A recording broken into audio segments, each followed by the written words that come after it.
Scarlet Nexus is by far one of my all-time favorite RPG games. The story is there, the characters are interesting, the enemies and bosses are definitely interesting, the combat is phenomenal, but like most other games, it does need improvements, and Scarlet Nexus is no different. So today I'm going to be giving you guys my take on Scarlet Nexus.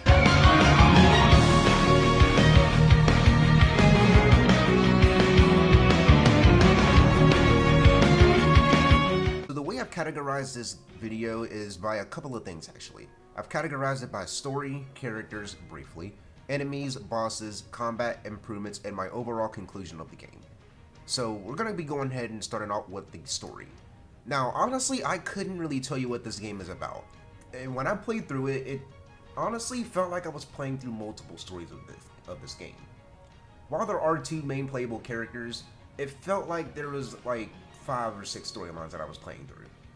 And that doesn't really sound like a bad thing, but I honestly couldn't really tell you what the main premise of this game was. Also, if you do plan on getting this game, I would highly recommend you click off of this video because this is going to be filled to the brim with spoilers. So I'm giving you time right now to click off the video. But the main premise of this game towards the end, from what I could tell, is that you had to close the Kunad Gate, which is a pseudo black hole. And you also had to destroy the Extinction Belt, which honestly I couldn't really tell you what that was about. I haven't played this game in a while, okay? Cut me some slack. But honestly, I couldn't really tell you what this game was about because there's so much going on in this game. It's still a fun game, don't get me wrong, but the story just kind of felt underwhelming or cluttered. I don't really know.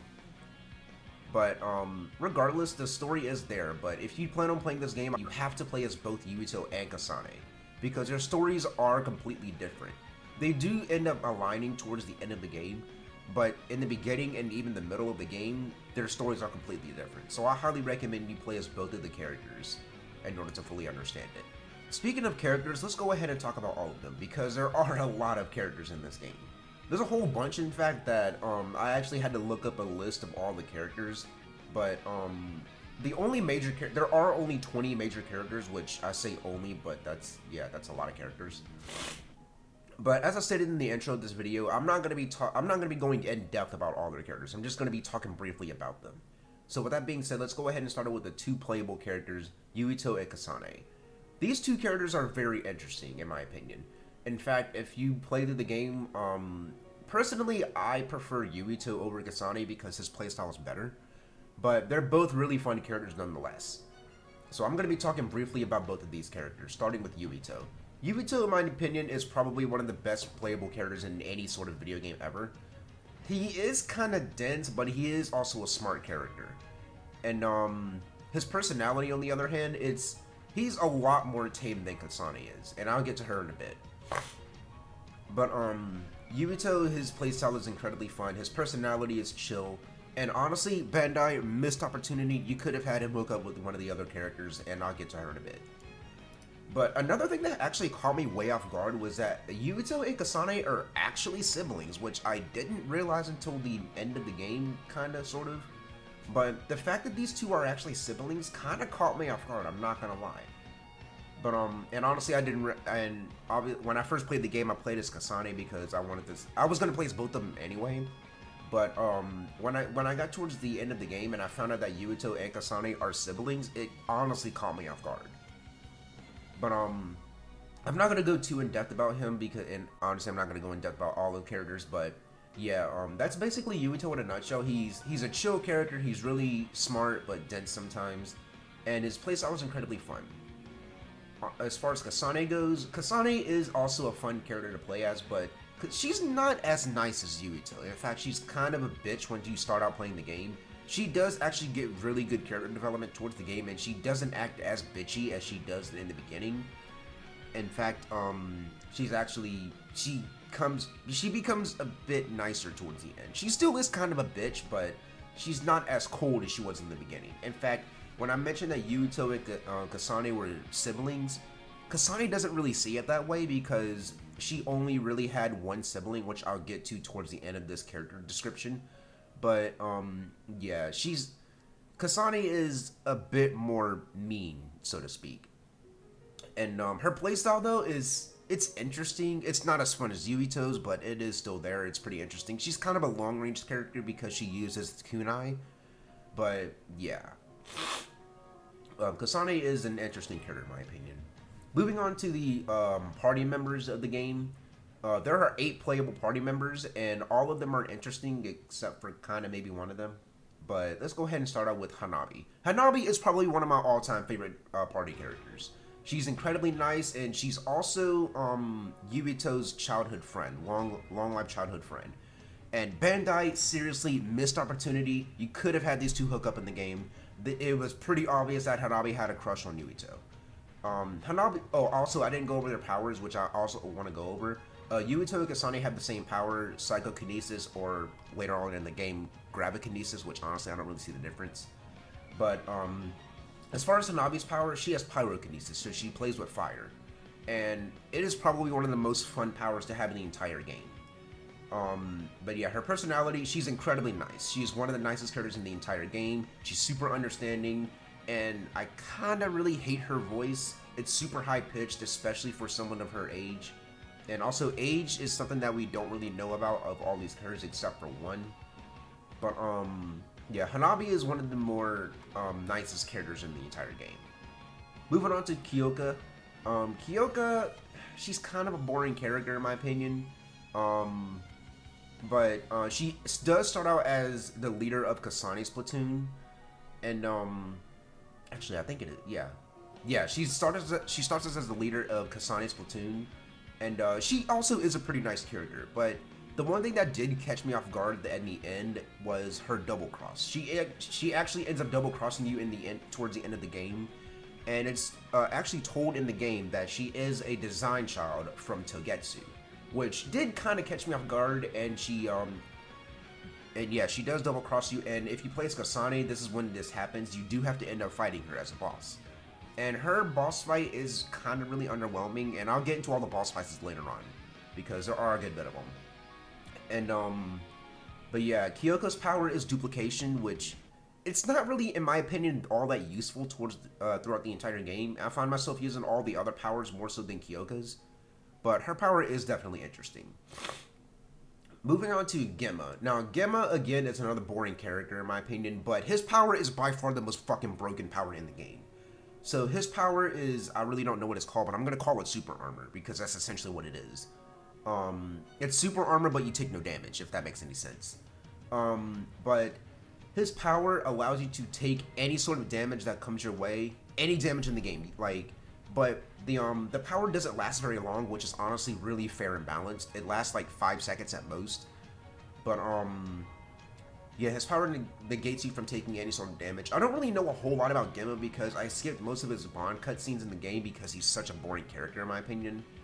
He is getting on the older side, which is probably why I skipped all of his cutscenes. But I don't really know a whole lot about Gemma. I do know that he ended up having like some sort of sickness issue or something in the game. I don't really know. But yeah, that's Gemma. Moving on to Kaguro. Kaguro is an interesting character in my opinion. He's the only character that I know for a fact we have an age for. According in the game, he is over 2,000 years old because he was in cryo sleep for 2,000 years, obviously. And he actually did come from the moon, which is another thing that's kind of important to the game. I don't really know. We don't really go there in the game. Hopefully we do get DLC for that though. But for Kaguro, his power is invisibility, and it's honestly a pretty fun ability, I'm not gonna lie. It saved my ass so many times in the game, and it is actually required to play through the game. Unlike, actually I think to an extent most of their powers are required for the game. But yeah, Kaguro's power is interesting. As far as his personality goes, he is a more interesting character. He is one of my favorite characters, but I find it kind of weird that he was playfully, quote-unquote, crushing on some of the male and even female characters. He and Sagumi kind of have some sort of a bond that I don't really know too much about. I need to play through the game again because I skipped a lot of cutscenes. In fact, I might play through this game start to finish on my channel later on down the road. But Kaguro's an interesting character. He is one of my favorites. Moving on to Luca Travers. Now, Luca is an interesting character. He reminds me sort of like Little Me, kind of, in a way. I don't know. But despite Luca's size, he is actually I think he might be older than Karin. I'm not sure, but he is Karin's brother, which I'll get to him later on. But Luca, he is determined to get as strong as physically possible. His power is teleportation, which again is a required power to get through the game. But Luca, he works out like a motherfucker. In fact, it's stated in the game that he has a weighted backpack that weighs a lot. It weighed so much that even Uito couldn't lift it up. But Luca is stronger than Uito in this game physically. Power wise, I don't know. But Luca is an interesting character. In fact, he actually started out as a dud, which a dud is a person who's born without powers. So I don't really know how he got his powers. I'd have to play through it again if he explained it. But Luca is an interesting character. I'm not gonna lie. Moving on to Sagumi. Now Sagumi is kind of the shy person in the entire group. Her power is clairvoyance, which allows her to basically wall hack. And she can like see anything. She can see incoming danger. She can see through people, which is kind of weird. She basically has wall hacks. And her power is pretty useful in the game. It is a required power to actually to get through the game, to an extent. But Sagumi is an interesting character. She loves flowers, she loves nature, and she wants to try and make friends with as many people as possible. But she struggled doing that when she was little. And I felt bad for Sagumi when she told me this, but she is a really interesting character. She's one of the nicest characters in the entire game. Unlike this next character that I'm about to mention, Shiden. When I first met Shiden in the game, I hated him immediately. He was such an asshole to everybody in the game, and his anime counterpart is completely different, but I'll get to that in another video. But Shiden, I hated him so much. He is such an asshole. In fact, he hated Uito more than anyone because he was quote-unquote a Sumeragi, which I guess is a status in the game, I don't know. But Shiden, I hate him. His power is electrokinesis, which is an interesting power, and it is a required power to get through the game. And Uito actually did try to get on Shiden's good side. Same with Kasane, but Kasane and Shiden didn't really have that much beef compared to Uito and Shiden. But Uito did try to get along with him, and Shiden actually did get a redemption arc towards the end of the game. Like, he made up with both of them to an extent, especially Kasane. He still kind of hated Uito, but Shiden, I hate him so much. He's such an asshole in the game. But again, he does redeem himself, but I'm not really going to talk too much about him. I hate him. Arashi Spring. Now, Arashi is one of my all-time favorite characters. She is lazy, she loves electronics, she's literally, like, one of my favorite characters in the entire game. And despite her size, she's actually the older brother to a character named Fabuki Spring. And, that was kind of hard to sink in because she's such a short character. But, she is also a master hacker. Like, she can hack into just about anything in the game with little to no issue. There are some things that she has to try and, like, you know, a little bit to hack into. But Arashi is one of my favorite characters. Her power is hypervelocity, which basically allows her to be the Flash. When you play as Kasane, it is a required power to get through the game. But I think you actually have to use it for Uito as well. I'm not really sure. But this is another power that actually saved my ass in the entire game. It is one of the most useful powers ever. But yeah, that's all the party member characters and the playable characters that you can use. So let's go ahead and get into the other major characters. Karin Travers. Karin is the brother of Luca, as I've stated earlier, and he's actually the final boss in the game. Now, I'm not gonna lie. Actually, I'll explain it when I get to the bosses, because I don't want to say it right now. But Karin has the ability to copy other people's powers. Now, that is one of the biggest threatening characters that I've ever met, because he stacks his current power on top of other powers, and he can essentially have as many as he wants. Which makes it kind of unfair, I'm not gonna lie. But his main premise of this game is to actually try and get back his friend, fiance, wife, I don't really know, I didn't really pay attention, Alice. Which is actually Hanabi's aunt, which it kind of caught me off guard, I'm not gonna lie. But his main premise of the game is to try and get Alice back, which Alice, I think, died against an other, which are the enemy names, so I'll get to those in a bit.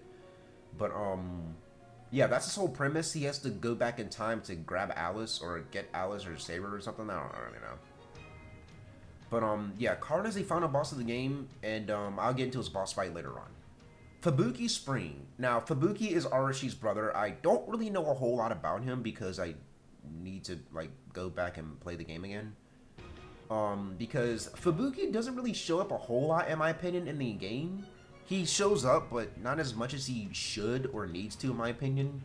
So I don't really know a whole lot about him. His power is cryokinesis, which allows him to freeze things.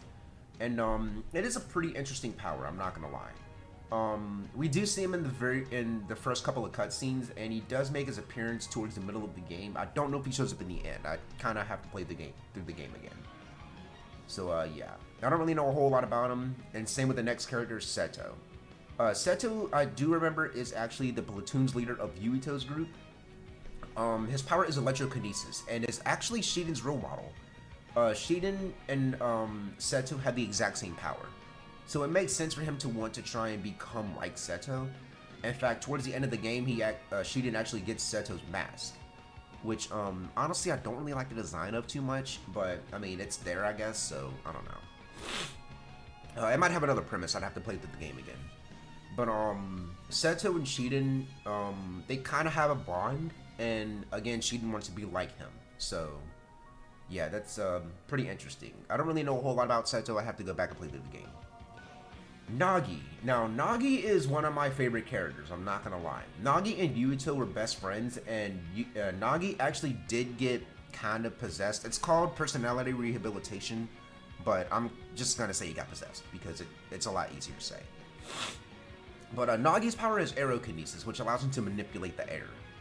And honestly, I'm really disappointed that we didn't get a chance to play or have him in our party members list, because we never get to use his powers, which I guess it kind of makes sense because, I mean, the two main characters do have psychokinesis, which I would assume is a better form of aerokinesis, but I would have loved to use Nagi's power in the game.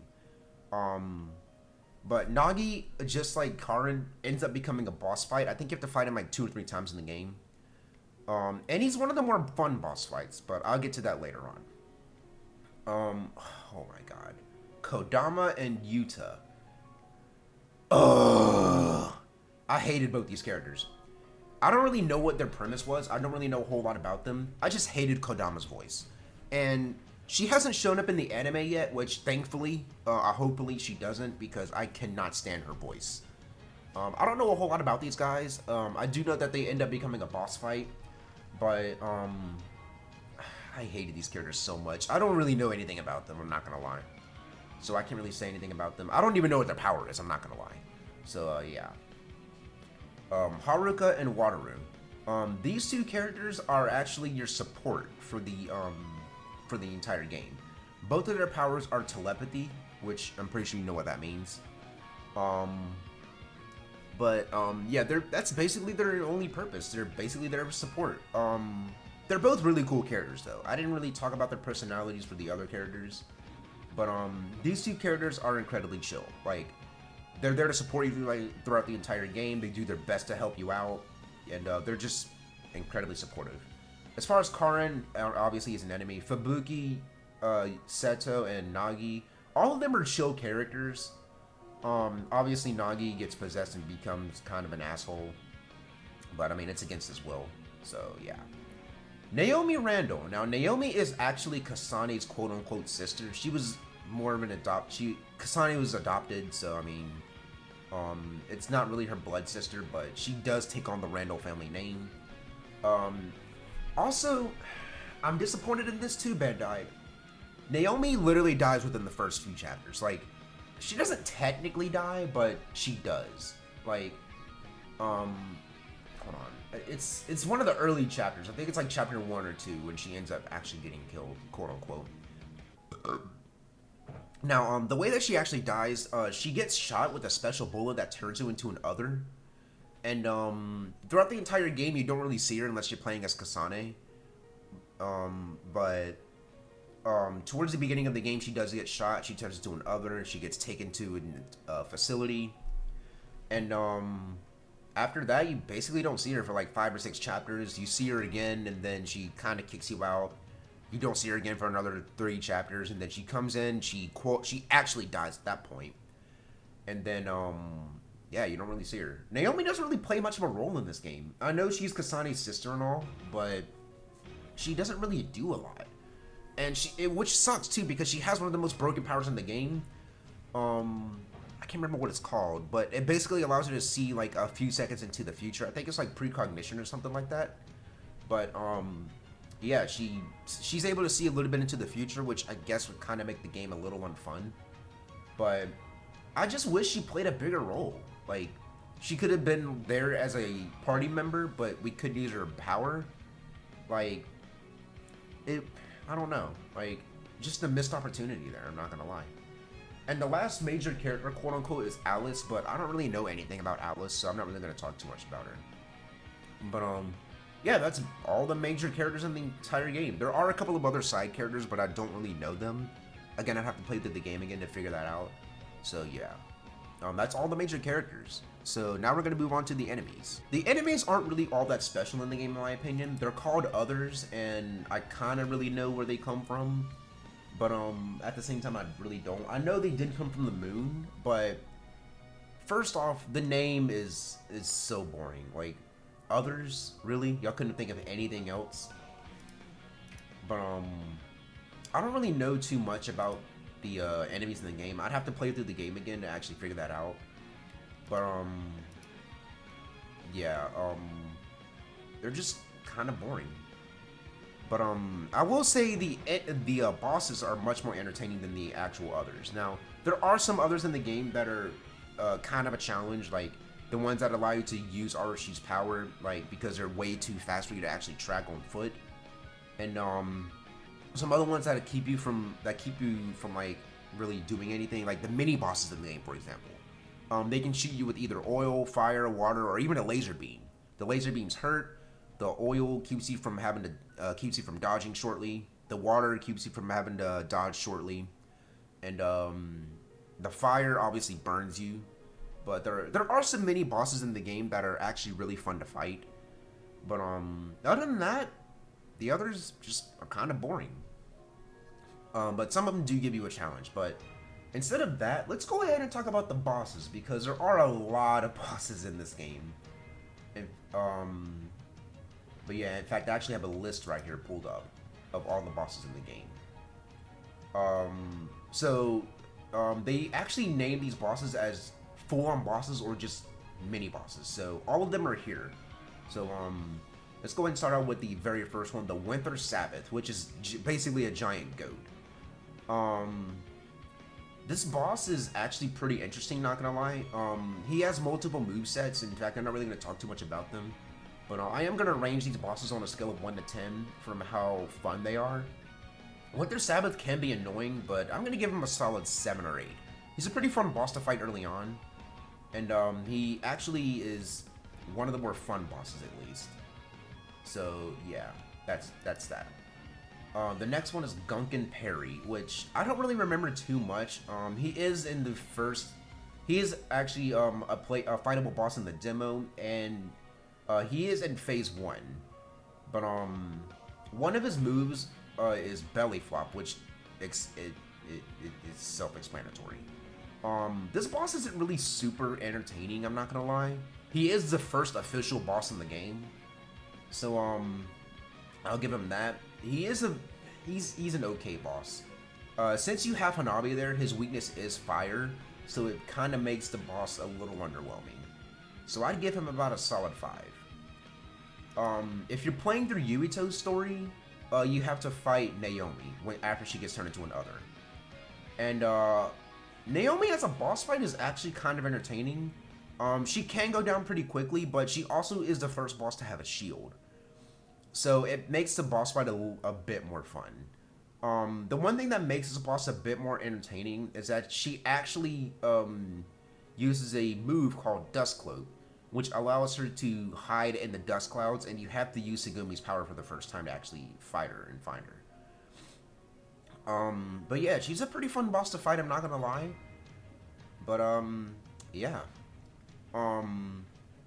The next boss up after him is Karin, which is a fake boss because obviously you won't be able to fight him at this time because he has a massive level difference on you. So, you don't really get to fight him all that well. It's kind of sucks, not gonna lie. But since he's a, fake boss, I'm not really gonna rank him. Next up is Winery Canary, something like that? I don't know. He's a mini boss, kinda. But, I hate this boss with a sheer passion. Like, he's not a fun boss, he's annoying as hell, you have to fight him multiple times. Especially since he's a mini boss, but he can go down pretty quickly. I can give him a solid 5 or so, I don't know. Now, getting into the fun boss fights. If you play as Uito, you have to fight Kasane 3 times, I think. And Kasane's boss fights are all pretty fun. They can be annoying because Kasane is a ranged character. After, I think it's like the 3rd boss fight, she uses Brain Field, which is annoying as fuck, and she could actually potentially one-shot you in Brain Field, so... you have to solo her twice, and then you have to fight her with Arashi and Shiden, which can be annoying as hell for both their powers, but... yeah, Kasane can be annoying, but if you're using Kasane and fighting Uito, it can also be kind of annoying, but it is what it is. The next fight is Gunkin Fisher, which honestly I don't really remember too much about this fight. Yeah, I don't really remember this fight a whole lot, but I do remember it being kind of annoying, especially from what I'm seeing on the site. Him being able to go up on the walls and shit. But, oh, I didn't rate Kasane's fight, by the way. But, Gunkin Fisher, I'd say, is about a solid 4. Kasane's fights are pretty fun, though annoying, so I'd give hers about a solid 8. But if you're playing as Uito, the next fight is kind of irritating. Kyouka and Kaguro. Now, this fight, obviously, is annoying as hell. Kyouka isn't really that threatening of a character. Yeah, she does have duplication, and you can easily figure out which one is a real Kyouka. But, Kaguro's fight, or when you're fighting Kaguro in this phase, Kaguro can be annoying as hell for his invisibility. But it is still a pretty fun fight nonetheless, so, again, Kyouka can make it annoying. But I'd give this fight a solid 7. Like, it is a pretty fun fight, it can be annoying, but, yeah. The next fight after, them is actually the 3rd Kasane fight, but I'm gonna skip that one because I already talked about it. But, the first Nagi fight is when you come into some real challenges. I've already talked about Nagi with his power and whatnot, aerokinesis, but Nagi's fight is actually one of the more fun fights in the entire game. He actually gives you a challenge at this point, and he has moves such as Tornado, Wind Knives, and even Wind Cloak. So you have to take advantage of the SAS powers in the game. And Nagi is also a really fast character, so you have to use teleportation as well to catch up to him. But this is probably one of the first fights where I actually abused the hell out of Gemma's power, because this fight is incredibly fun. I'd give this fight about a solid 9. The next one after that is Coil Boil, which I don't really recognize. Oh, wait.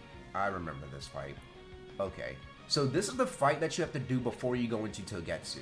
And I think you actually have to fight this boss as both Uito and Kasane. And this fight is fun, but it's annoying. It's only because he shoots out water, which can slow you down. He hits hard like a freight train. And he has moves in the game that allows him to go underground, come out, and then he also has a move to where he punches the ground and spikes come out. So he's a pretty irritating fight, but he's also fun nonetheless. The one thing that makes his fight all the more irritating is his move called Water Pillars, which he slams on the ground, and then he brings out giant pillars of water that shield him, which you have to end up using either teleportation to get to, because I think you don't have Arashi on this team at the point. So you have to use teleportation in order to get into his shield to actually fight him. So, yeah, he's a pretty fun fight. I'd give him about a solid 8. The second Nagi fight is actually the last Nagi fight that you have to do. It's just as challenging as the first one. but in this fight, he actually takes advantage of Brain Field, which, just like Kasane, he can potentially one-shot you in. But that's the only other difference. And Brain Field, his tornado is increased drastically in terms of damage. So you have to watch out for that one. But this is also a pretty fun fight, so I give this one about a solid 8. The fight after that is another Fate Karin fight, except this time he takes advantage of Brain Field, which I think he does in the final boss fight as well, but in this one he's a lot more threatening, and you have a slightly better chance to actually beat him.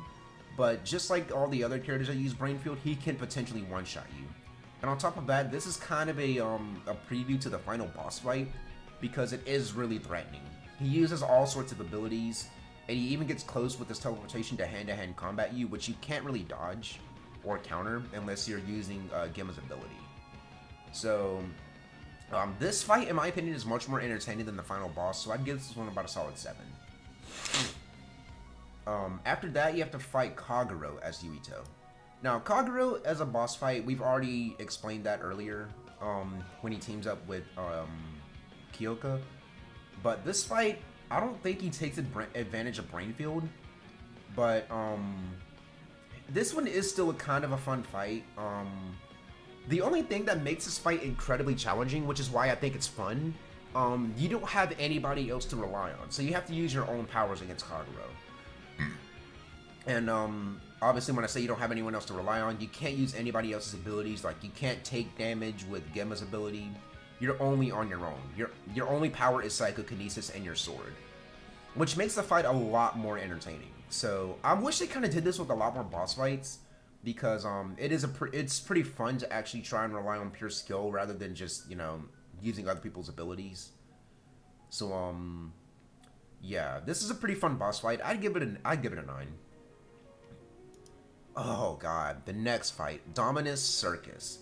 This fight I loathe. I hate this fight so much. Now, the reason why I hate this fight so much is because this fight took incredibly long for me to beat. I think there's 3 different phases, like 3 or 4 different phases for this boss fight. And I cannot explain to you how many times I've died against this boss. This is the second to last boss in the game. It's more entertaining than the final boss, I will say that.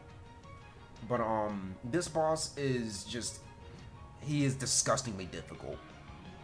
There are parts on his body where you can't actually do damage to, so you have to constantly be moving around. And on top of that, he has multiple attacks, such as he has an attack called Spear Pierce, he has Water Cannon, Wind Cloak, Heavy Attack, Water Barrier.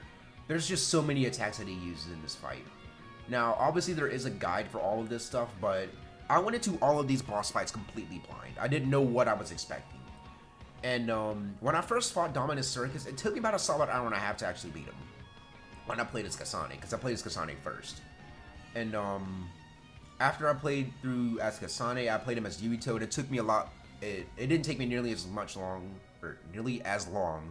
to beat Dominus Circus at that point. But Dominus Circus, he's a better fight than Karin. I'd give him. He's actually a difficult boss fight, which is why I'm going to rank him so high. I'd give him a 10. Dominus is an incredibly difficult boss fight if you don't know what you're expecting. And the final boss of the game is Karin. Karin has 4 phases. So, yeah, his first phase, obviously, he's just using other people's abilities. His second phase, he kind of, like, morphs with, I don't know. He kind of morphs with, like, this big fucking statue thing. And Karin does take advantage of Brain Field in this fight, which makes it a bit more interesting. And he is a difficult boss fight, but not as difficult as Dominus Circus. But the first phase, he just uses everybody's abilities. The second phase, he forms with, like, this giant statue thing. And after you beat that one, he goes into his third phase, which he turns everything super pitch black, which I wouldn't really consider it a phase because he is almost dead at this point. So I'm going to combine the third phase and final phase to one. But after you beat the big fuck off Karin statue thing, he makes everything pitch black and, like, teleports everybody around. And you have to end up fighting him without everybody else's powers. And in the final phase, quote unquote, everybody comes back and then you just beat it from there. So, Karin's a fun boss fight, but Dominus Circus, in my opinion, is much easier. Like, I think I first tried Karin. Like, I beat him on the first go, I think. Dominus Circus was incredibly difficult. That's all of Uito's bosses, and most of Kasane's bosses are relatively the same. You have Winter Sabbath, Gunkin Perry. I think the only other bosses that are completely different, obviously you have to fight Uito instead of Kasane. And you have other bosses like Bronyon, Kodama, Shiden, Rotunda? I don't remember that right. But yeah, a lot of the boss fights are the same.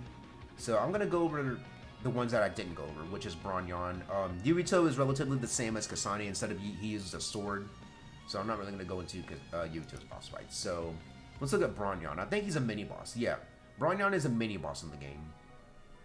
He's one of the more y'all didn't hear that voice crack. He's one of the more fun mini bosses because he can be threatening, but at the same time he's not really threatening. But he has beam attacks which hit like a freight train, the burrow attack which you don't know where he's coming from until last second, and yeah, he's a pretty fun boss fight. He gets more difficult the longer you go into the game, or the further you get into the game. So yeah, he's an interesting boss fight. Kodama's in, I don't really remember this fight because you fight her like 2 or 3 times, I think. Yeah, you fight her 3 times. So I don't really know Kodama's attacks, but from what I remember, she is a pretty fun fight, not gonna lie. But because she heavily relies on AoE and ranged attacks. So and she also has a chance to actually confuse you throughout the game, like throughout the boss fight.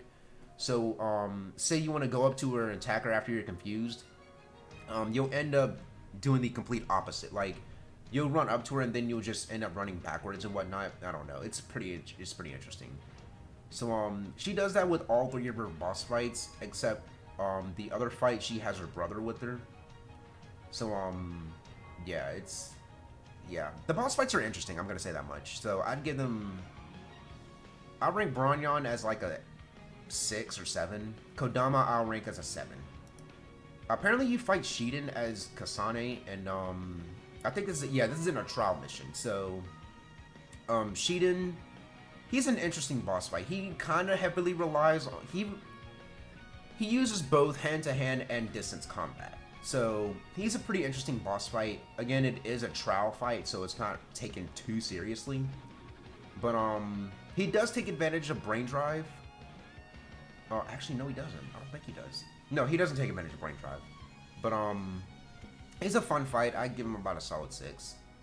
Let's see, Rotunda Pagoda. Oh, I remember this boss fight. So this one was boring. This was a boring boss fight. He kind of heavily relies on just shielding himself, which, I mean, I guess it makes sense, but the boss fight isn't really that entertaining in my opinion. It was more annoying than anything. So I'd give it a 4. It's an okay boss fight, but nothing too breathtaking. Let's see. I already talked about Kodama. I talked about the Uito fights, kinda. Kyouka Eden. Okay, let's talk about Kyouka. So her boss fight's interesting. Obviously you fight her after you get done with the Togetsu stuff. She does heavily take advantage of her ability in this game. And she also fights mostly at a distance. So trying to get up close and fight her is a bit more difficult. But and you can eat the attacks because it doesn't stun you or anything like that. But the fight is interesting nonetheless. So I'd give it a 7, 6 or 7. But yeah. And I've talked about the other fights: Kodama, Dominus, and Discman Fisher. What the hell is Discman Fisher? Oh yeah, I've already talked about this. I think I talked about it. If I haven't, then I'll briefly describe it. I don't really remember this fight too much. I don't think you have. Oh no, I didn't talk about this one because this is a Kasane exclusive fight. So Discman Fisher is, oh god, he's an interesting fight nonetheless. He attacks obviously using fish. And he has a water attack that can heavily damage you, and it gives you the status effect of not being able to dodge or anything like that. And I don't really remember this fight too much, but it's an okay fight. I guess I'll give it a 5 because I don't really know too much about it. And that's all the bosses in the game. There's a whole lot of them, so I apologize if this was super long. But now we get into my favorite part of this entire game, which is the combat. So let's go ahead and talk about the combat of the game. Now, the combat in this game is by far my favorite aspect of it. It does get repetitive, but the combat is incredibly fun. Being able to combine a lot of different powers at once makes this game incredibly fun. Now, again, it does get repetitive, and towards the end of the game, you do kind of become broken as hell. But it makes sense with some of the bosses towards the end, such as Dominus Circus and even Karim. But the combat is top notch. I think that is one of the best things about this game. The character development is for some of the characters is there, but the combat is top tier. And as I've stated towards the beginning of this video, Uito is a much more fun character to play as than Kasane, because Uito is, well, both of them are kind of hand-to-hand oriented, but Uito is more so than Kasane, because Uito uses his sword to fight, while Kasane uses kunai, and she does have kicking attacks, but you have to get incredibly close to actually make use of them. But Kasane is more, not Kasane, Uito is more hand-to-hand combat oriented, so it makes the combat with him a lot more entertaining. So this isn't a super long like description of this and whatnot, but the combat super fun, repetitive but super fun. So that's all I really have to say about that. Overall improvements of the game, obviously the story. The story, you have to play as both characters in order to understand it. And even then, it feels like there's a whole lot going on in the story. And it makes me not really understand it fully despite it being there. So, yeah, the story could use some work.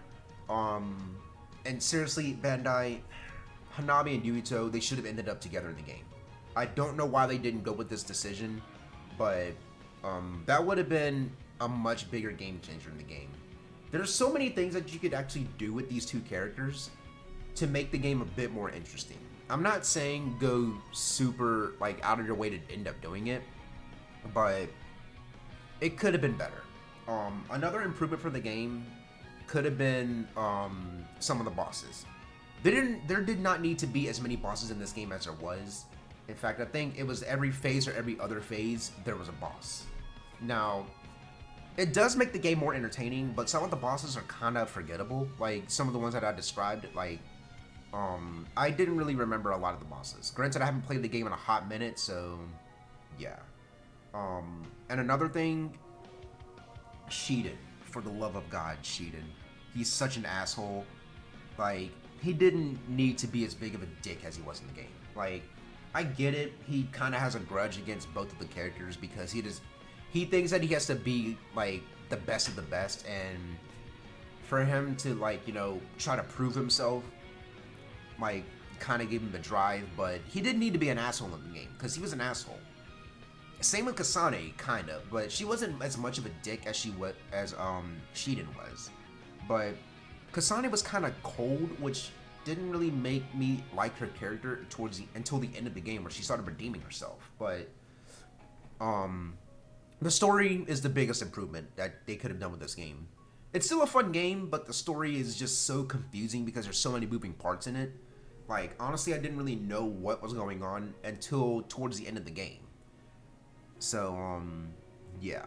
And another thing, they could have made a lot of the characters relevant. Like, Nagi, for example. Nagi and Naomi, they didn't have to kill off Naomi that quickly. And, Nagi, he was Yuito's best friend. So they didn't have to do that to him. Like, and they did the same thing in the anime, which, again, I'm going to talk about later on. But there's so many things that they could have improved in this game to make it a better game. Now, if they do end up making a sequel of this, or even bringing out DLC for it, because honestly, they kind of left us on a cliffhanger towards the end of the game, I would definitely be playing it. Because I love this game so much to where a sequel, honestly, I could see happening. Now, there are a lot of games out there that I enjoyed personally, but didn't end up getting a sequel. And I'm not going to talk about them because they're not relevant to this video. But if there's other stuff that come out for this game, like DLC to go to the moon or some shit like that, because that's what Kasane wants to do towards the end, at the end of the game, as she explained. Same with Kaguro, they both want to go to the moon. So if there's DLC or a second game that come out from this, I'll definitely be playing it, and I'll definitely make a video on it.